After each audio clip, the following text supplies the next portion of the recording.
अस्सलामु अलैकुम वरहमतुल्लाहि वबरकातुहू। सल्लु अलल हबीब सल्लल्लाहु अला मुहम्मद सल्लल्लाहु अलैहि व आलिहि वसल्लम।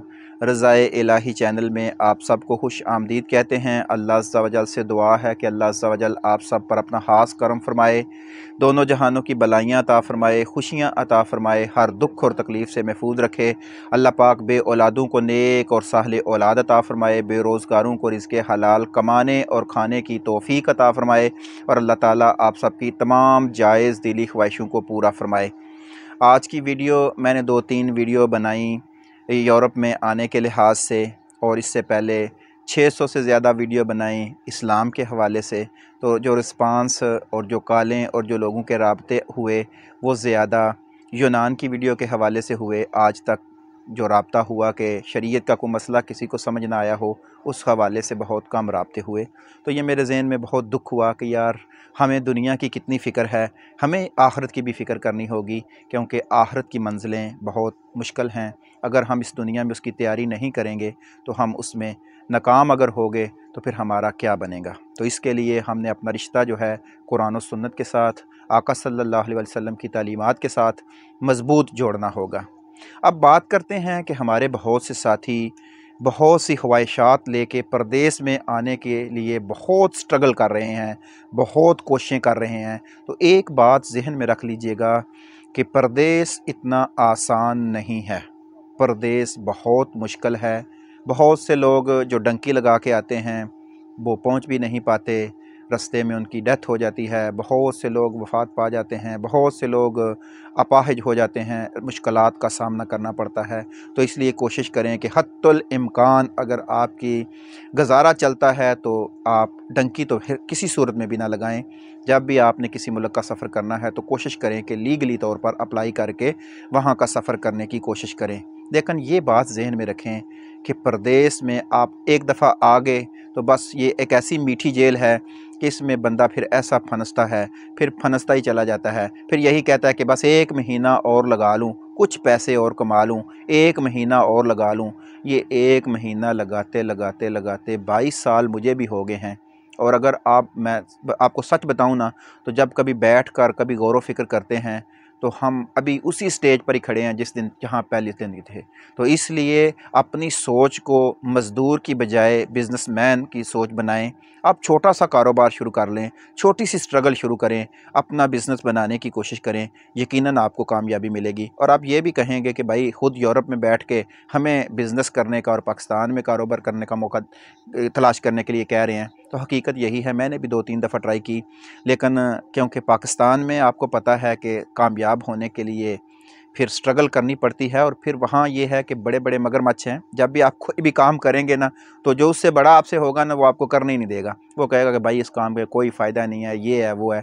लेकिन अगर आप हिम्मत करें और अपने इर्द गिर्द नज़रें दौड़ाएं तो बहुत से ऐसे कामयाब लोग मिलेंगे जिन्होंने ज़ीरो से शुरू किया था, गरीब ख़ानदान से थे और उन्होंने कारोबार में मेहनत की, स्ट्रगल की और आज वो कामयाब बन गए। तो इसलिए कोशिश करें कि अगर आप परदेस से बच सकें तो बच जाएं, और फिर अगर आप नहीं बच सकते और परदेस में आ गए हैं तो यहाँ आकर भी इंसान 2 कैटेगरीज़ में तकसीम हो जाते हैं। बाज़ लोग शराब पीते हैं, नशा करते हैं, घर वालों को भूल जाते हैं और बस जो कमाया खा लिया। तो इस कैटेगरी में अगर आप चले गए तो फिर तो आप पहले से भी खस्ता हालत में चले जाएंगे। तो इसलिए कोशिश करें कि अगर आप परदेस में आ ही गए तो फिर अपने इरादों को पुख्ता करके अपने पीछे वालों को याद रखें और कोशिश करें कि यहाँ 2-4-5 साल लगा के अगर आपका वापसी का कोई प्लान बनता है तो अपने पैसे को पैसा समझें, ईमानदारी से मज़दूरी करें और स्ट्रगल करके कुछ पैसे जो हैं वो जोड़ लें। और पैसे उसी वक्त में जुड़ते हैं जब आप उनके लिए कोशिश करेंगे, स्ट्रगल करेंगे, अपनी ख्वाहिशात को कंट्रोल में रखेंगे। क्योंकि यहाँ आपको बहुत सी चीज़ें ऐसी हैं जो आपको पाकिस्तान में अपने ममालिक में नहीं मिलती, यहाँ आपको आसानी से दरकार हो जाती हैं। तो फिर इंसान उनकी तरफ अगर जाना शुरू कर दे तो फिर वो आहिस्ता आहिस्ता आहिस्ता ख़तरे में डलता डलता फिर ऐसे ही उनकी लत लग जाती है कि इंसान ना यहाँ का रहा ना वहाँ का रहा। तो फिर वहाँ हमारे यहाँ बहुत से लोग ऐसे आते हैं जिनकी माँओं ने जेवर बेचा होता है, बहनों ने अपना जेवर बेच के, बीवियों ने अपना जेवर बेच के भेजा होता है। तो कोशिश करें कि उनकी तकलीफ़ का बायस ना बने। और सबसे बड़ी बात यह है कि अपने अहलाक, अपने किरदार से किसी को तकलीफ़ ना पहुँचाएँ। ये बड़ी ख़तरनाक बात होती है कि जब आप किसी थर्ड कंट्रीज़ में जाते हैं और वहाँ अगर आप जाकर कोई गलत हरकत करते हैं तो आपका पूरा मुल्क बदनाम होता है, आपका ख़ानदान बदनाम होता है, आपका गांव बदनाम होता है, आपका ज़िला बदनाम होता है। तो इन तमाम चीज़ों से अपने आप को बचाएं। बाकी प्रदेश में मुश्किलात बहुत ज़्यादा होती हैं, आपको लोगों की बातें भी सुनना पड़ती हैं, क्योंकि यहाँ जो पहले लोग आए होते हैं तो वो नए आने वाले को थोड़ी सी मुश्किलात का सामना करना पड़ता है। लेकिन अगर आपके जहन में आपकी एक मंजिल होगी, एक टारगेट होगा, तो अपने टारगेट को हासिल करने के लिए जब आप स्ट्रगल करेंगे तो इंशाअल्लाह अज़्ज़ा वजल आपको ज़रूर कामयाबी मिलेगी। और साथ में अपना वाबस्तगी दीन के साथ जोड़े रखें। दीन से दूरी आपकी नाकामी है, इस दुनिया में भी और आखिरत में भी।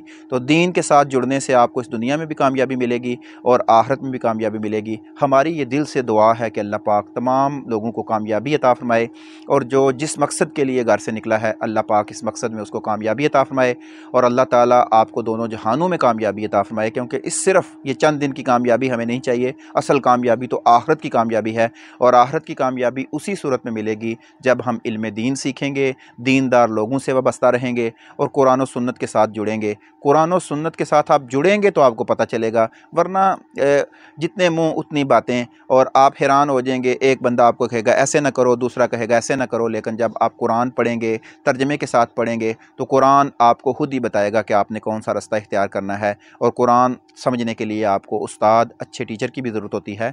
बाज़ आयात का तर्जमा खुद से समझ नहीं आता, अहादीस पढ़ें और फिर किसी आलिम दीन के साथ अपना वाबस्तगी इख्तियार करें, किसी आलिम दीन के साथ जुड़े रहें और दीनों दुनिया दोनों में कामयाबी हासिल करें। अपने वालिदैन का एहतराम करें, अपने भाइयों का एहतराम करें, अपने रिश्तेदारों का एहतराम करें और इस यूरोप में आके या किसी भी और अदर कंट्री में जाके अपने पीछे वालों को ना भूल जाएं और ऐसी हरकत में ना पड़ जाएं जो आपके लिए आने वाले वक्त में ख़तरा बने। तो यहाँ अगर आ गए हैं तो कुछ पैसे जोड़ें, प्रदेश को प्रदेश समझकर और अच्छे तरीके से अपनी ज़िंदगी गुजारने की कोशिश करें। प्रदेश यही है ना, यहाँ हमने रहना ही नहीं है। तो जिस तरह एग्जैक्टली प्रदेश है, इसी तरह एग्जैक्टली ये दुनिया है कि हम प्रदेश में ये नहीं खरीदते वाशिंग मशीन ख़रीद लें, बड़ी बड़ी टीवी ख़रीद लें, बड़ी बड़ी LCD ख़रीद लें, बड़ी बड़ी चीज़ें ख़रीद लें, क्योंकि हमें पता है कि हम 4 दिन के लिए यहाँ आए हैं, हमने चले जाना है।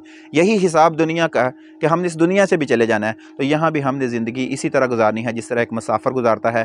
तो इसलिए एक मुसाफिर की तरह ज़िंदगी गुजारने के लिए ज़रूरी है कि आप ज़्यादा साजो सामान के चक्रों में ना पड़ें, अपनी ज़िंदगी में जितनी आसानियाँ पैदा कर सकते हैं करें और अपने तअल्लुक़ को अल्लाह के साथ मजबूत करने की कोशिश करें। अल्लाह की महलूक के साथ अच्छा तावन करें, अल्लाह की महलूक के साथ अपने रिश्ते को मजबूत रखें। इंशाअल्लाह अज़्ज़ा वजल आपको दुनिया और आखिरत में कामयाबी मिलेगी। हमारी अल्लाह पाक से दुआ है कि अल्लाह पाक आपको दुनिया और आखिरत में कामयाबी अता फ़रमाए और इस दुनिया में रहकर मौत की तैयारी करने की तौफ़ीक अता फ़रमाए। अभी हमारी सांसें चल रही हैं, हमारे पास मौका है कि हम अल्लाह की बंदगी इख्तियार करें, नमाज़ें पढ़ें, ज़िक्र-ओ-ज़कार करें, कुरान की तिलावत करें। वरना कब्र में पड़े हुए कितने लोग कहते हैं कि एक दफ़ा मौका मिल जाए तो हम इस दुनिया में जाएं और इबादत करें। तो इसलिए कोशिश करें सदका और खैरात करें और अपनी तनख्वाह जो भी आप तनख्वाह लेते हैं उसमें कुछ ना कुछ गरीबों का ज़रूर हिस्सा निकालें।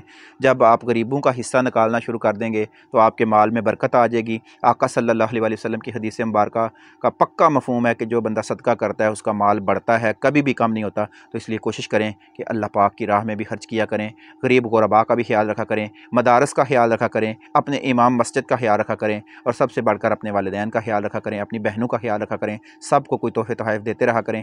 अल्लाह पाक हमको इस दुनिया में रहकर मौत की तैयारी करने की तौफ़ीक अता फ़रमाए और हमें इस दुनिया में भी कामयाबी अता फ़रमाए और आखिरत में भी कामयाबी अता फ़रमाए। अस्सलामु अलैकुम व रहमतुल्लाहि व बरकातुहू।